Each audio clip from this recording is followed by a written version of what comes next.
iniciar o evangelho de novo, né? Nosso pichotinho aqui na primeira filmagem derrubou. Então vamos começar. Convite ao estudo. E vós também, pondo nisto mesmo toda diligência, acrescentai a vossa fé, a virtude, a ciência. Milhões de criaturas possuíram a fé no passado, revelando extremada confiança em Deus, mas porque a bondade de lhe desertar-se dos corações, ergueram suplícios inomináveis, para quanto não lhes comungasse o modo de sentir e de ser. Diziam-se devotados ao culto do Supremo Senhor, entretanto alçavam fogueiras e postes de martírio, perseguindo e exterminando pessoas sensíveis e afetuosas em seu nome. Milhões de criaturas evidenciaram admirável bondade no pretérito, demonstrando profunda compreensão fraternal no trabalho que foram chamadas a desenvolver entre os homens. No entanto, porque a educação lhes escasseasse no espírito, caíram em terríveis enganos, favorecendo a tirania e a escravidão sobre a terra. Denotava obediência a Deus no exercício da própria generosidade, entretanto, compraziam-se na ignorância, estimulando delitos e abusos a pretexto de submissão à providência divina. Nesse sentido, porém, a palavra do apóstolo Pedro é de notável oportunidade em todos os tempos. Procuremos alicerçar a fé na bondade, para que a nossa fé não se converta em fanatismo, mas isso ainda não basta. É forçoso coroar a fé e a bondade com a luz do conhecimento edificante. Todos necessitamos esperar no infinito amor, todavia será justo aprender, como todos devemos ser bons, contudo é indispensável saber para quê. Eis a razão pelo qual se nos impõe o estudo em todos os lances da vida, porquanto confiar realizando o melhor e auxiliar na extensão do eterno bem realmente demanda discernir. Então a gente tem que procurar fazer o nosso melhor, né? Não é ficar só lendo e não estendendo, né? É procurar fazer o melhor, né? Todos os dias a gente acorda, todos os dias a gente tem oportunidade, né, de fazer o melhor. Vamos continuar então o Evangelho, explicando sobre o Evangelho, né? O porquê da obra do Evangelho, né? Mais simples, né? Mais fácil de entendimento. Suponhamos, portanto, que alguns espíritos queiram ditar com qualquer título um livro de sentido contrário. Suponhamos mesmo que com intenção hostil e com o fim de desacreditar a doutrina, a malevolência suscitasse comunicações apócrifas. Que influência poderiam ter esses escritos se eles são desmentidos de todos os lados pelos espíritos? É da adesão desses últimos que se precisa assegurar antes de lançar o sistema em seu nome. Do sistema de um só ao sistema de todo, há uma distância da unidade ao infinito.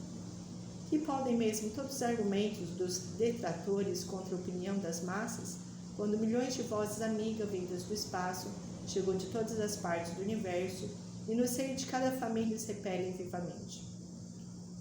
A experiência já não confirmou a teoria no tocante a este assunto? Que foi feito de todas essas publicações que deviam, segundo afirmavam, destruir o espiritismo?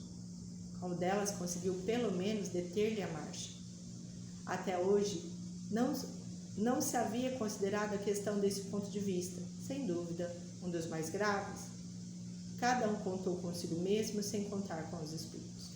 Então, é que já falei na orientação passada, né, no evangelho passado. Quem vai derrubar os espíritos? Se não dá nem para prender eles.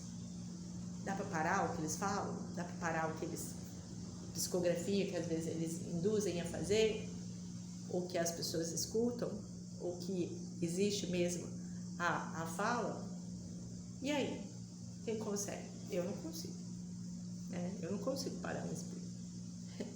Passar aqui na minha frente, não dá nem para parar ele, não dá nem para falar. Eu acho que ele nem presta atenção. Você fala oi, talvez ele nem olha. Então, quem vai conseguir parar os espíritos? Né? Não tem jeito. A gente vai derrubar isso aqui. Pode derrubar. Que nem o que fizeram lá, botaram fogo num monte de livro. Mas quem parou os espíritos? O livro. Tá o livro. Tá o livro. Mas quem vai parar os espíritos? O livro, né? O espírito pode fazer um movimento dentro da casa de qualquer pessoa, seja ela quem for, entendeu? E aí? Quem para? Né? Ninguém para. O princípio da concordância ainda é uma garantia contra as alterações que, em proveito próprio, pretendessem introduzir no espiritismo as seitas que dele quisessem apoderar-se, acomodando a sua maneira. Quem quer que tentasse fazê-lo desviar de seu fim providencial, fracassaria pela bem simples razão de que os espíritos, através da universalidade dos seus ensinos, farão cair toda modificação que se afaste da verdade. Resulta de tudo isso uma verdade capital, que quem desejasse atravessar-se na corrente de ideias estabelecida e sancionada, poderia provocar uma pequena perturbação local e momentânea, mas jamais dominar o conjunto, mesmo no presente, quanto menos no futuro. E resulta mais que as instruções dadas pelos espíritos sobre os pontos da doutrina ainda não esclarecidos não teriam força da lei, enquanto permanecessem isoladas, só devendo, por conseguinte, ser aceita sobre todas as reservas a título de informações. Daí a necessidade da maior prudência na sua publicação e no caso de julgar-se que devem ser publicadas, só devem ser apresentadas como opiniões individuais, mais ou menos prováveis, mas tendo em todo o caso a necessidade de confirmação. É esta confirmação que se deve esperar antes de apresentar um princípio como verdade absoluta, se não se quiser ser acusado de leviandade ou de credulidade refletida. Vamos lá. E resulta mais que as instruções dadas pelos espíritos sobre os pontos da doutrina ainda não esclarecidos não teriam força de lei enquanto permanecessem isoladas, só devendo, por conseguinte, ser aceitas sobre todas as reservas a título de informação. É o que eu falo, né?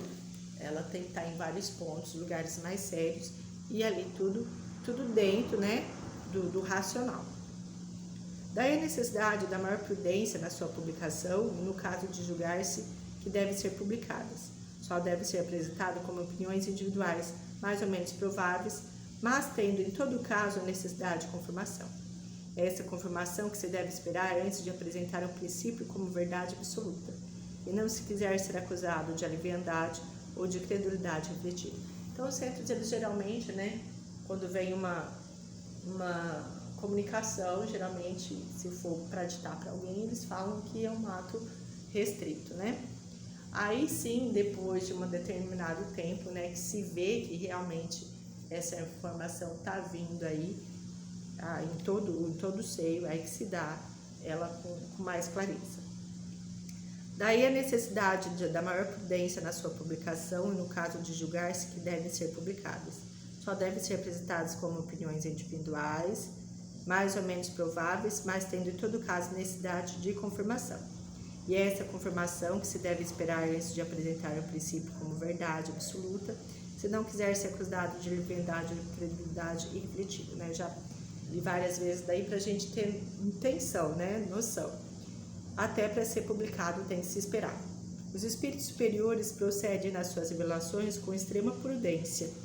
Só abordam as grandes questões da doutrina de maneira gradual à medida que a inteligência se torna apta a compreender as verdades de uma ordem mais elevada e que as circunstâncias são propícias para a emissão de uma ideia nova. Então, gente, numa comunicação, ninguém vai falar sobre casamento, não. Sobre trabalho, sobre herança.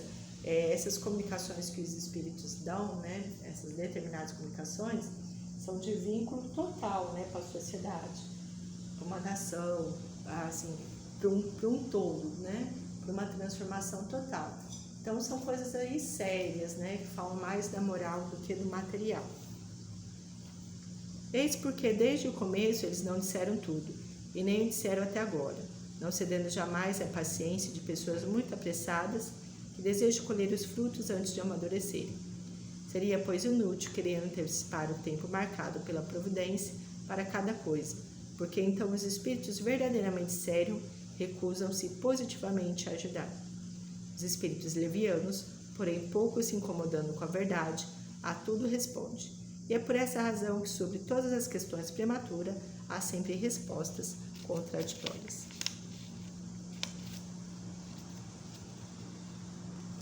Então, né, só coisas importantes, né? tem comunicações de coisas fúteis. Você vai achar em lugares que tratam de coisas fúteis. É viável ir? Não. Já falo, é fútil. Você vai encontrar lá espíritos nesse padrão vibratório. Para onde você vai levar? Para sua casa. Então, a gente tem que prestar muita atenção, né? A gente não está aqui na vida para brincadeira, né? Para brincar. A gente está para viver e para levar a vida a sério. Então, vamos agradecer a orientação. Muito obrigada, Senhor, pela orientação de hoje. Que seja feita sempre a vossa vontade, não a nossa, iluminar os nossos corações e os nossos pensamentos. Tenhamos olhos de ver, ouvido de ouvir, coração de sentir.